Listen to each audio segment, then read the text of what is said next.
Tiananmen Square is the largest public square in the world. It has a capacity of over 1 million people. The square rests in the center of Beijing, the capital of China. Tiananmen Square is one of the most popular tourist attractions of Beijing. Over 19 bus routes make their way to this great square. Located to the north of Tiananmen Square is the Tower of Tiananmen, known as the Gate of Heavenly Peace. It serves as the entrance to the Forbidden City. The square's vast expanse of flat ground is only interrupted by the monument to the people's heroes, located at its southern edge. Lying to the south of the square is Tiananmen. At this very spot, some 17 years ago, one of the largest protests in Chinese history took place. Various sources estimated that up to 100,000 protesters attended, and anywhere from 2,000 to 30,000 casualties occurred. April 15th, 1989. Hu Yaobang, the former party general secretary, dies of a massive heart attack.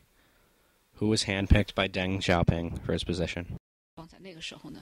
Deng selected Hu because Hu strongly desired for reforms. He was crucial in developing China's economy in the 80s.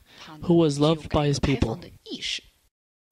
After Hu's death, students started to gather peacefully at Tiananmen Square to commemorate Hu and voice their discontents. The students wanted more freedom from their government and less corrupt officials. Police were sent to the campuses of the universities in China. However, they were ordered only to maintain peace. The police were sent to the square, but only to maintain peace, because their government still had two voices. The liberal voice was headed by Zhao, while the conservative voice was dominated by Deng. However, neither voice has taken hold yet. Thus, the government had to take a neutral path. April 26th, 1989. The Communist Party newspaper, People's Daily, publishes an editorial accusing a small handful of plotters of stirring up student unrest and creating turmoil in order to overthrow the Communist Party and socialist system. The language used in the editorial sounded very similar to the articles written during the Cultural Revolution, including similar language and attitude. It deemed the student protest a wrongful act.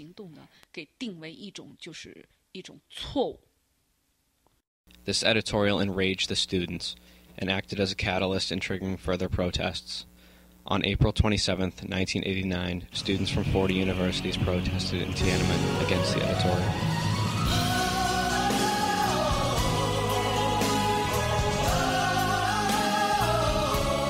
After demanding to meet with the top representatives of the government and for the newspaper to withdraw its editorial, the students started a 7-day hunger strike in order to keep their momentum in the protest. During the hunger strike, the student leaders demanded to negotiate with the government. Several sessions were held between Li Peng and the student leaders. However, nothing was reached during these negotiations.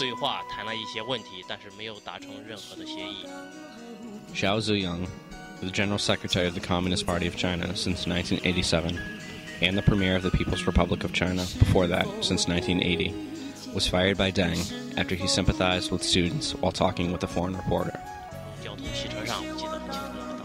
Before Zhao was fired, he went to Tiananmen Square to visit the students.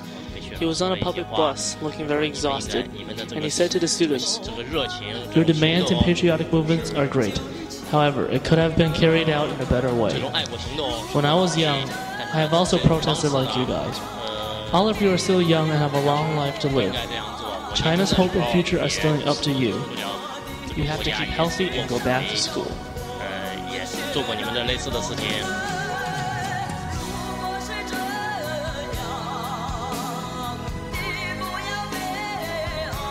Deng Xiaoping, the chairman of the Central Military Commission, sent in the entire 27th and 28th Divisions of the Army in order to crush the protesters.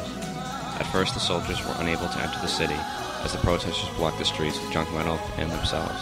The CCP eventually gave the command that the army must gain control of the square, no matter the cost. They opened fire on May 3rd, 1989.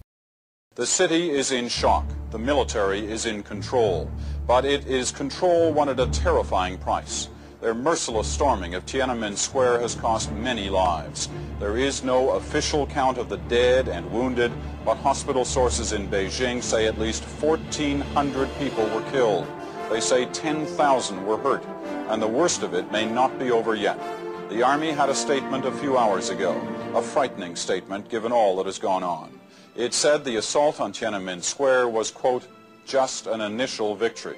And it said there was still a long fight ahead against, and again we quote, the dregs of society. The troops fired upon protesters, civilians, and even ambulances rushing to the aid of the fallen people. Tanks and other heavily armored vehicles led the attack. Wide panic started around the city. One man told a reporter many years later that a tank ran over his leg while he was peacefully leaving the street and helping a female student. Piles of bodies were left on the street as local hospitals were all overwhelmed.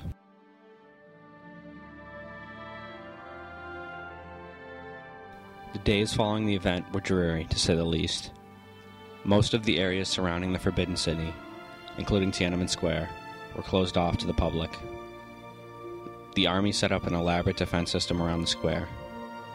To the people of China, it seemed as if they were preparing for a counterattack from another army, not civilian protesters.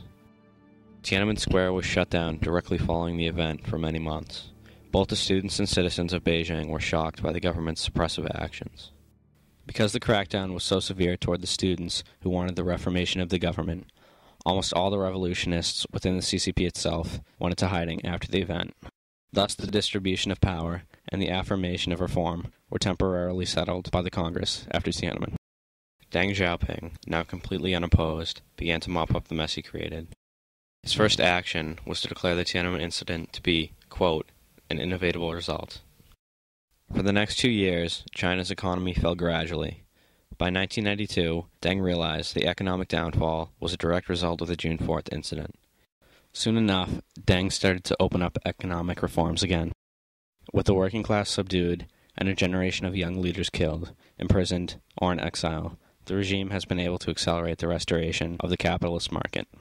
Deng first went down south, where he had many more supporters. He visited the city Shenzhen and released several articles about his plans for the economy. These plans were broadcasted across the nation through television, radio, and newspaper. His ideas were soon spread up north, and his popularity started to climb. Shenzhen SEZ, or Special Economic Zone, was personally proposed by Deng Xiaoping. This was an experimental ground for capitalism. Within a year, over 8,000 zones similar to Shenzhen appeared around the country. Deng executed his economic plans without the questioning of anyone within the CCP. This is in essence how the post-Tiananmen economic success of China began. In the 1990s, the virtual completion of the process started in 1979 by the CCP to close all state-owned firms and reopen them as private businesses was reached. This increased productivity and competitiveness and created a consumer's market. Along with the appearance of the consumer's market and replacement of the seller's market, China has an annual growth rate of 9.3% since 1989. In addition, the restructuring of the economy and resulting efficiency gains have contributed to a more than tenfold increase in GDP since 1978. Tiananmen Square was like a global advertisement for investment. In China, no opposition to exploitation and oppression is tolerated. The wave of condemnation and revulsion expressed in June and July of 1989 soon gave way to the far more practical considerations of profit to be made in China. In the aftermath of the tragic crackdown, China's subsequent triumphant economic growth is now clearly visible upon the global market. By 2002, China's total foreign trade had increased to $621 billion US dollars, compared to $115 billion in 1990. Although the Tiananmen Square protest was inhumanely put down and froze all democratic movements, it ultimately set the stage for a 20th century economic boom in China. However, the clash between power and democracy is yet to be resolved. The victims of this day must be remembered.